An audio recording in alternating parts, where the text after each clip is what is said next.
I think my earliest memory of art, my grandfather painting outside. I would see him paint and he would be messy like I am today, and I genuinely don't think that he would ever be able to imagine how much of an impact he had in my life and how much he inspired me, and he triggered my subconscious. And I think early memories like that triggered our senses, and our subconscious is highly affected by early memories, and it affects our future more than we'd ever think it does.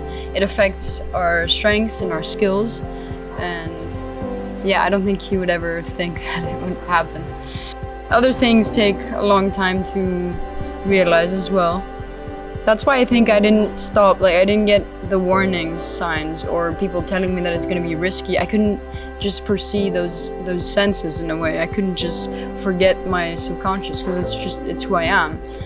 And it took a while for me to realize that there's no other choice. And another thing that took a while for me to realize is that I'm going to have to fail until I won't. My name is Mariana Balti. I was brought up in Corfu, Greece, and I've always been interested in art, but my career didn't actually quite start there. I initially got my degree in finance and economics in Strathclyde in Glasgow, Scotland.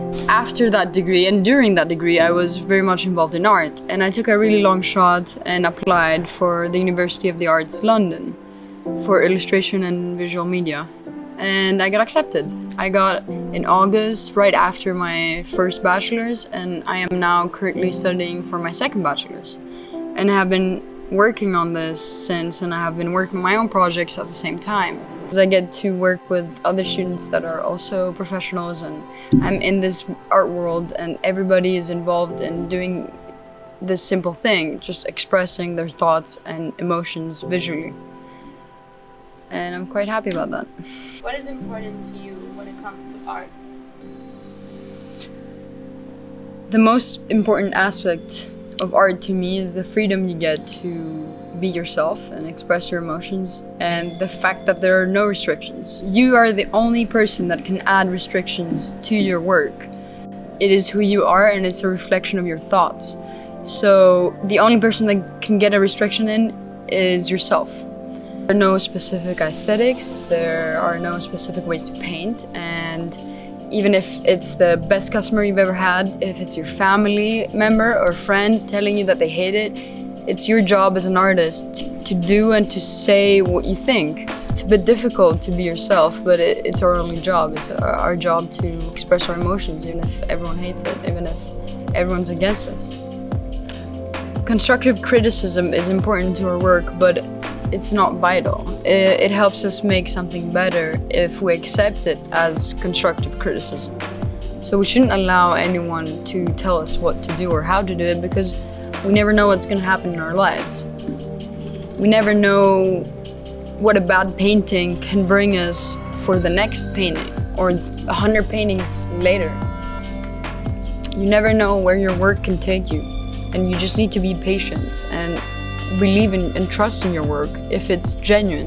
In order to be completely isolated in my thoughts, I need to keep my work for myself until it is completely finished. So I cannot get constructive criticism, I cannot get positive or negative feedback, and I won't let that affect my work. As soon as someone comments on it, whether I like it or not, I'm sensitive to it, and it will affect how I work on my pieces. And they will stop being mine. They will start being someone else's opinion and someone else's work. And I think that, as we said before, art is very personal. I keep everyone to a distance until I completely finish my work, until my work cannot be affected by comments, positively or negatively. It cannot be rejected, it cannot be changed until it is complete, because I think it will affect it. But another thing that really affects our work as artists is our senses. All of our senses are what we do. They give us the information, and then we translate that into visual form.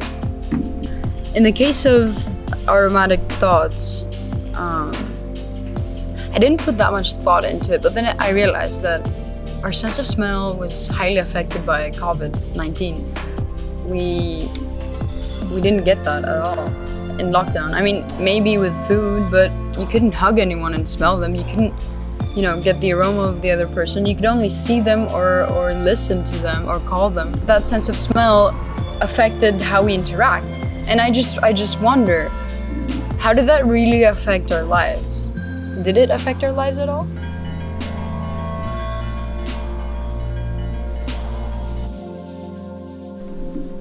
So, getting close to someone has become somewhat rude. And the sense of smell is gone, but imagine the sense of touch. Someone touching you can really affect your psychology. Someone hugging you can really make your day better. But what about the people that were in lockdown and they were alone in an apartment? And they couldn't really hug anyone. And they were just waiting for this whole thing to pass. Did they have to do other things to overcome all the lost, dopamine in a sense? I guess you now need permission to touch someone, and you need permission to be near someone, because even the thought of being close to someone is scary. You want to surpass it, but you have to wear a mask. Everything is limited.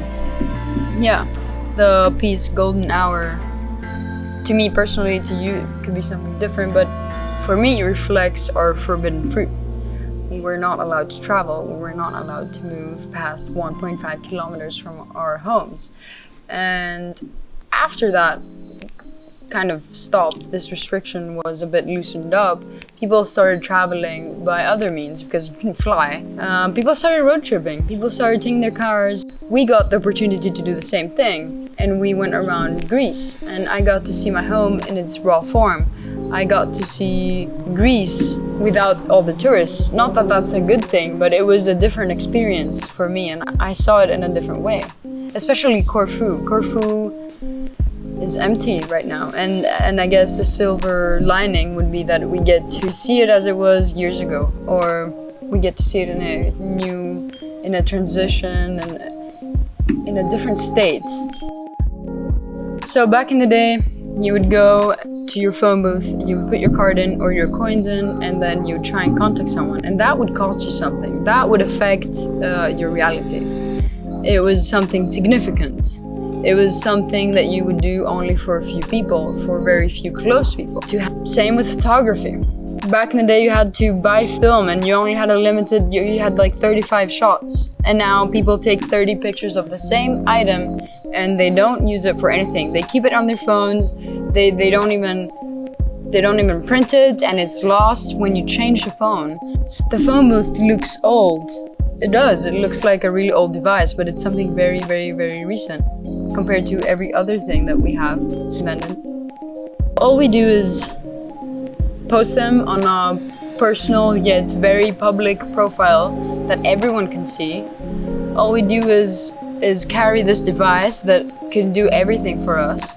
It has all the information in the world in it. It can take pictures, it can call people, and yet we have no real connections. So essentially, our phones do everything, yet all of our senses have been silenced.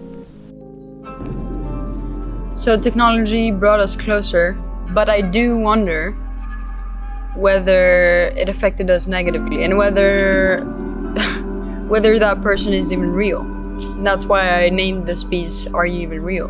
Because I catch myself thinking that I'm staring at a LED screen that just changes pixels, and it changes colors, and instantaneously it changes sounds. But the person isn't there, and my only senses are visual and hearing, and all the other senses have been silenced. But how do you compare a relationship where a person is right next to you and is there for every moment in your life, even if it's boring or even if it's exciting, you just calling someone and texting them and just telling them the important stuff and keeping everything else out and curating what you're going to tell them, curating this relationship. Every moment is a cocktail of several senses that trigger certain emotions. That's how it works. You get your senses, they get triggered, and then you get to feel inside. So essentially, with all this happening, I guess I wish more of my senses were triggered and more people would be near me. But the one thing that I really understood within this surreal chaos is that you should seize the moment before it goes away.